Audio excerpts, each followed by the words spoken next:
Welcome to my channel GIC. Subscribe for daily IELTS listening test. The test is in 4 parts, Part 1, Part 2, Part 3, and Part 4. Now look at Part 1. Part 1. You will hear two people discussing an extramural course. Fill in the information you hear on the application form below. First, you have some time to look at questions 1 to 6.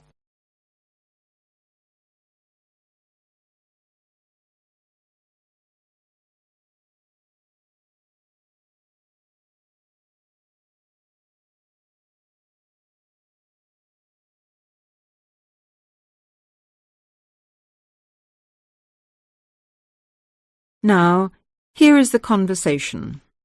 Hi, Jenny. What are you doing down here? Oh, hello, Steve. Well, I'm trying to fill in this form, but I'm having a bit of a struggle as I sprained my wrist playing tennis yesterday. Don't worry, I'll do it for you. Let's have your pen. Right, fire away. Let's see. I want to do the drama and theatre studies. I'd like to get the certificate. The course number is 60201. No, sorry, 202. It seems to be on Thursday at 7:30. Yes, well, we don't have to put all that down. Now, I suppose we can call you Miss? Don't be funny, and spell my name right. Well, if you'll have a name like Jenny McPherson, let's see, it's M-A-C. No, big M, small c, no A. Right, M-C-P-H-E-R-S-O-N. Yes, okay, and don't forget it's a capital P, McPherson. Now, what's your address? Well, I've just moved, so it's 6 Westway Avenue, Longford. Hang on, don't go so fast. 6 Westway Avenue where? Longford. What's next? Your phone number, daytime and evening.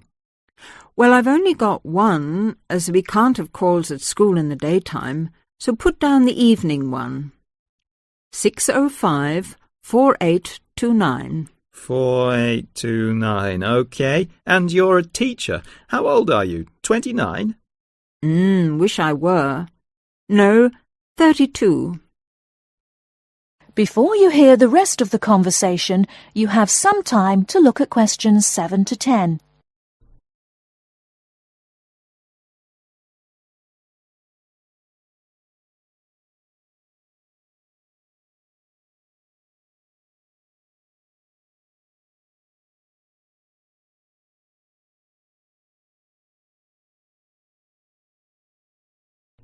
Now listen and answer questions 7 to 10. Do they want my date of birth? No, don't seem to. Just age. How about educational qualifications? Well, I've got a degree in English literature and a diploma in media studies. Media studies, right. Now, have you ever done any of these extramural courses before? No, don't think so. Although I did do something on psychodrama once. But no, it wasn't extramural, was it? That seems to be it, except for the fee. Yes, well, that's the same for all the central courses. I think £25. I suppose I have to include it with this form. Looks like it. Do you want me to write the cheque out for you? But you'll have to sign it. That is the end of Part 1. You now have half a minute to check your answers.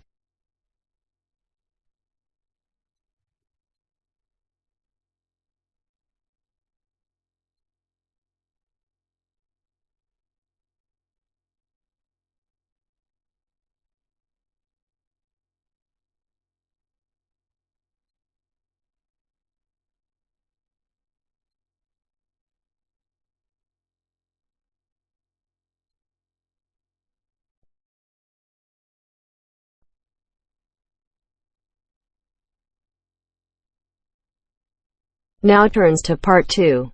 Part 2. You will hear the overseas student officer talking to some new students about the arrangements for an excursion to Ironbridge.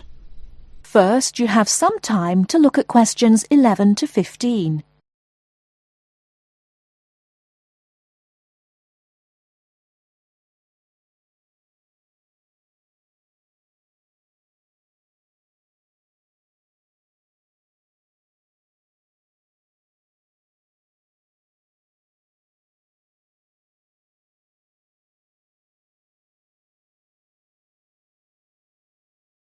Now, listen carefully and answer questions 11 to 15.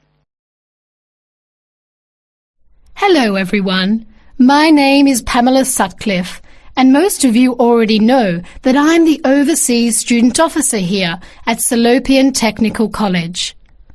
Next Tuesday, the 28th of September, we have arranged an excursion for all new students to the important historical town of Ironbridge. We are hoping you'll all come, because not only is the history of Ironbridge very important and interesting, but also an excursion like this is a relaxed and fun way to get to know each other. Ironbridge is about 55 kilometres from here, and we'll be travelling by the college bus, which holds 40 people. If there are more than that, we'll bring a couple of staff cars as well, though I might ask you to indicate on the list if you have a car and would be willing to take a couple of passengers. The list I'm referring to is up there on the student notice board, and if you would like to come on Tuesday, would you please add your name as soon as possible? By the way, could you please print your name clearly? I know some people have wonderful signatures, but often I'm afraid I can't read them, which can cause problems. So if we need extra transport and you could bring your car, can you tick the car column next to your name? Could you also add your student number and your telephone number, just in case there are any last-minute changes and we have to contact you? The other information I need to give you is about lunch. There's a very nice little restaurant in Ironbridge which gives a 15% discount to the college when we bring groups. That means lunch is only about £4, and they do good vegetarian meals too, so it's usually no problem for those of you on special diets. But if you prefer to eat your own food, that's fine too, either on the bus or in the park. But I'd encourage you to try the restaurant.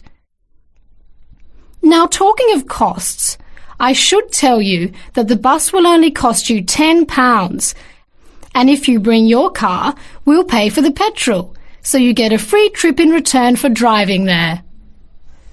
Will you please sign up by Saturday at 6 p.m. at the latest? The list is closed after that. We will depart at 9:30 a.m. sharp on Tuesday morning, so please make sure that you arrive at least 15 minutes before so that you can find a seat and get settled on the bus. Before you hear the rest of the talk, you have some time to look at questions 16 to 20.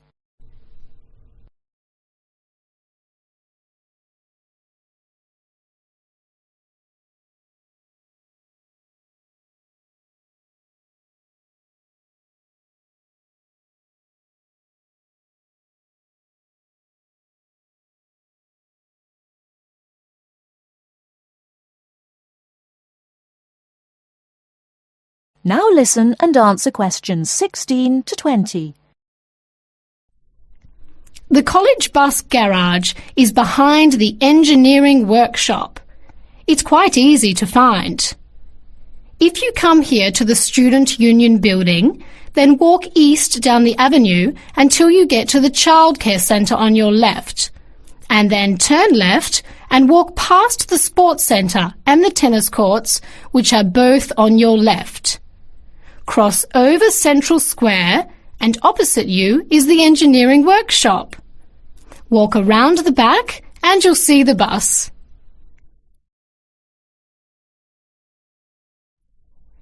Please wear comfortable shoes, as we'll be walking around Ironbridge and be on our feet for most of the day.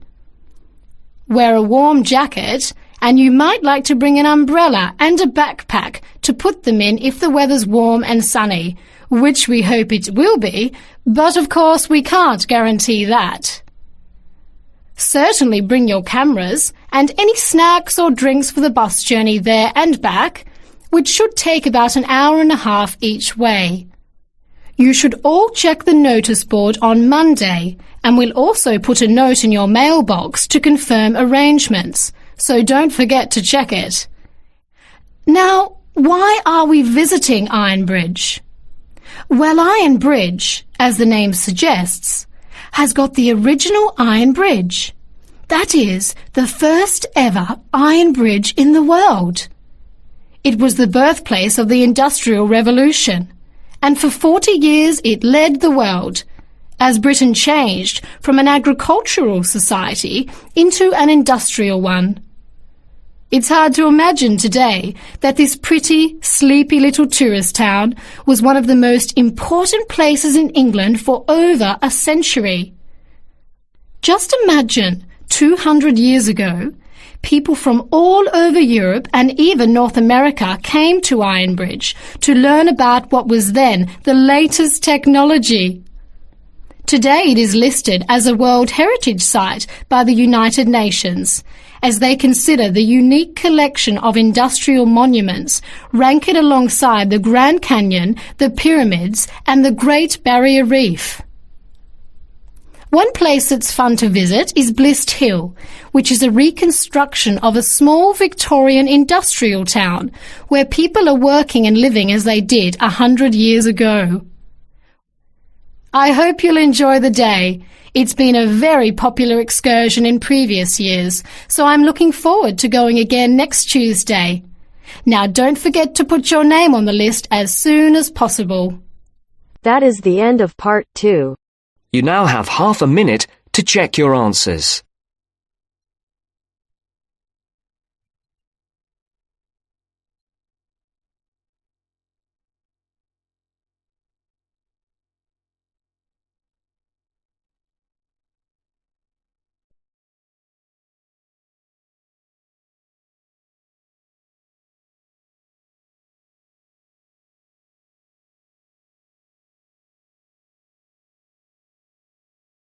Now turns to part 3. Part 3. You'll hear a tutor and a student discussing transport. First, you have some time to look at questions 21 to 25.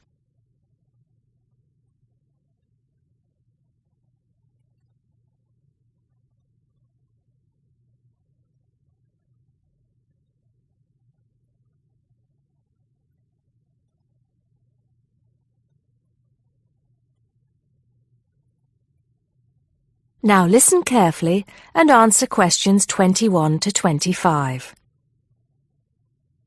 Come in, John, come in. How's the paper going? Morning, Mr. Taylor. Pretty well, actually. Good, good. It's not all about bicycles, is it? I know you've got a thing about bicycles. Yes, but that's just... There are other ways to get around town, you know. Yes, I know. And I think I've researched pretty well all of them. Right then. So your paper's about urban transport in London, eh? Not just London, but that is going to be the focus. I've also looked at urban transport systems in cities around the world. Madrid, Beijing, Mexico City, Amsterdam, Paris, other countries too. You have been busy, haven't you? What's the purpose of your study? Well, two things really. I want to see if there are more efficient ways of organizing urban transport systems while cutting down on traffic congestion, and of course pollution, and to find ways of encouraging people to use public transport instead of their cars. Let's start with that then, with cars.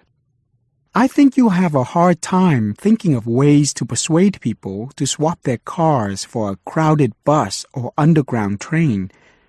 They're convenient, comfortable, faster, and sometimes they're a status symbol too. Okay, I agree that cars will probably always be the most popular means of transport, but there are ways to cut down the number of people who bring their cars into the city.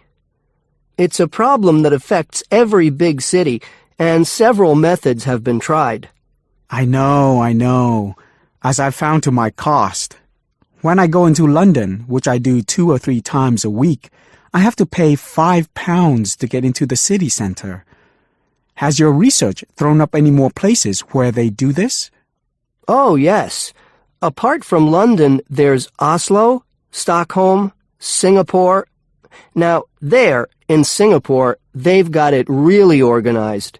They've imposed a tax on all roads leading into the city center, and they have electronic sensors that identify each car, and then debit a credit card belonging to the owner. Before you hear the rest of the conversation, you have some time to look at questions 26 to 30.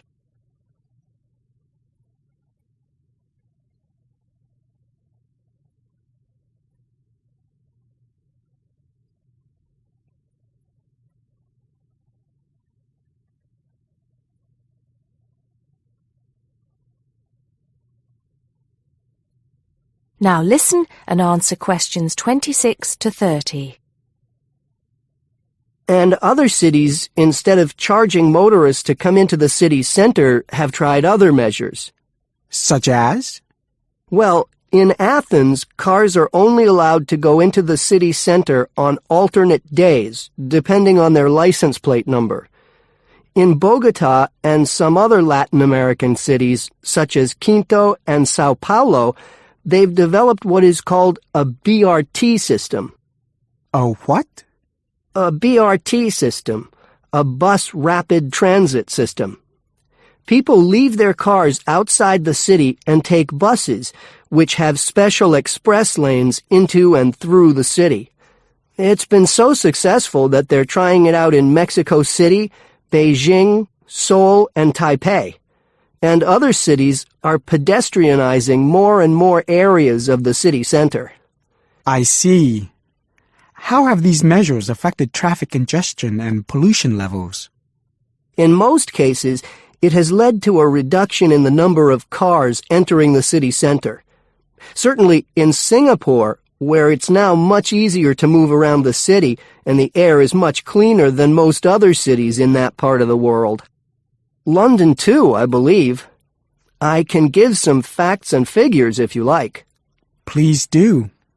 In the first year after the tax was introduced, the number of people using buses to get to the city center rose by 38%. Really? 38%? Incredible! Yes, and the number of cars entering central London dropped by about 18%. There's more. The number of people using bicycles and mopeds went up 17%. I knew we'd get to bicycles at some point. Well, yes. In the city, the bicycle has a lot going for it. You can avoid traffic jams, there are no parking problems, they don't pollute, they're cheap to run, and they don't cost very much. Oh, and here's another fact for you. You can fit 20 bicycles in the space needed to park one car. Well, I never. But I can't see it catching on. Besides, we seem to be getting off the point. Not at all. China, Japan, and Holland have all integrated bicycles into their urban transport systems. In Holland and Japan, they've got special parking areas for commuters who get to the station by bike. And Japan has even built multi-story parking facilities for bikes close to railway stations. Then look at America. In New York, delivery services use bicycles because they can deliver messages and small parcels far more quickly and at much lower cost than cars or vans. Even the police use bicycles. In fact, in about 80% of the towns in America where the population is around 500,000, the police regularly patrol on bicycles. And they have proved to be effective because they can reach the scene of an accident or crime faster and more quietly than officers in patrol cars, making a lot more arrests per officer. Well, you do know your bicycles, don't you? But I do need to hear more about the public transport system and what's to be done about that. And I'd like you to look a bit more into the economics of it, how much it will cost to improve the situation, and so on. Okay? Right. See you next Tuesday. Yes, next Tuesday. Bye, Mr. Taylor.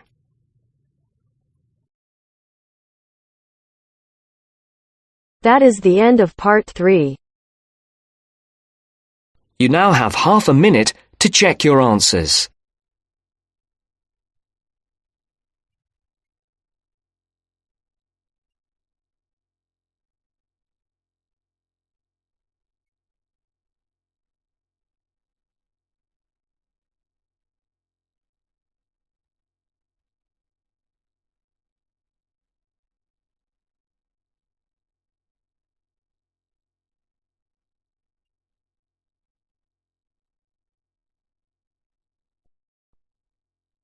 Now turns to part 4. Part 4. I'd like to go over some simple security measures today. First, you have some time to look at questions 31 to 40.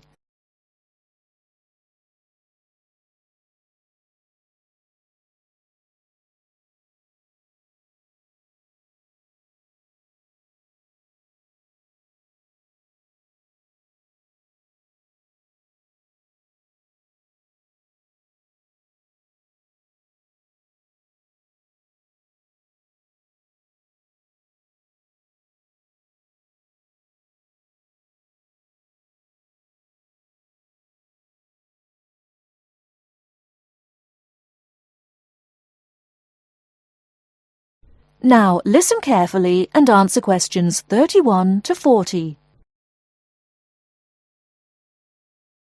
Hello everyone. I'd like to go over some simple security measures today. As you all know, there have been a few small incidents with students' possessions being lost or stolen, and as the student representative for Middlesex Hall of Residence, I'd like to remind everyone of a few simple things we can do to make our accommodations safer for everyone, and to remind everyone of the security measures already in place. First of all, I'd like to go over what security measures are already in or around the halls of residence. As you turn off the road into Middlesex Hall, there is a security barrier for people arriving by car.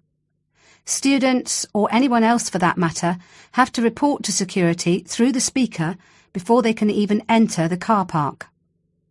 Once they're in the car park, we have CCTV, that's closed-circuit television, linked directly to the security office, so that anyone coming into the front entrance via the car park can be seen by the person on duty. We also have cameras around the Hall of Residence. The film from the CCTV is kept by security in case there is a problem and we need to send the film to the police to help identify the person. So, barriers and CCTV. In addition to these, there is security lighting in the car park and around the Hall of Residence, which is on from night to morning. These security measures are there to help, but the really important thing is the front entrance. At the front entrance is a keypad lock. Now, as you all know, to open this you need your student card and the 4-digit security code. As you also know, you should not give this code to anyone you do not know, and you should never let anyone into the Hall of Residence. Remember that for all the security measures we take, if you let someone into the hall, then anything we do to keep students' possessions safe will not help. After the front door, we have the reception desk. Now, this is manned 24 hours a day, but the security guard has a lot to do and may not be there all the time. If you need to call security, go to the nearest phone or call on your mobile. The number is 9666, and they will be with you as soon as they can. The next thing I want to mention are your own personal security measures. By this I mean the locks on your room door and window, your personal alarm and the university bus. All student rooms have a swipe lock that we open with our student cards. Do not leave your room door unlocked if you're going out for a long period of time. And do not leave your card in a place where someone can pick it up and enter your room. This is, of course, common sense, but people still leave their rooms unlocked and still leave their cards around. The next thing is your room window. Everyone has a key for their window, and everyone should try to keep their windows locked when they are out of the building. However, the security guard has told me that he often finds windows open, and even worse, he finds windows open on the ground floor. Please don't do this. It's an invitation to a burglar to enter the hall and take people's things. Finally, 2 more items: personal alarms and the university bus. Now, the Students' Union gives every student their own personal alarm if you go to collect it. A personal alarm is something that gives out a loud noise if you press it when you think you may be in danger. It lets people know where you are and that you need help. The second thing you can do is use the university bus. It takes students from the campus to the town and to other places on campus. It goes every half an hour and it's free, so please try to use it, especially after dark. That is the end of part 4.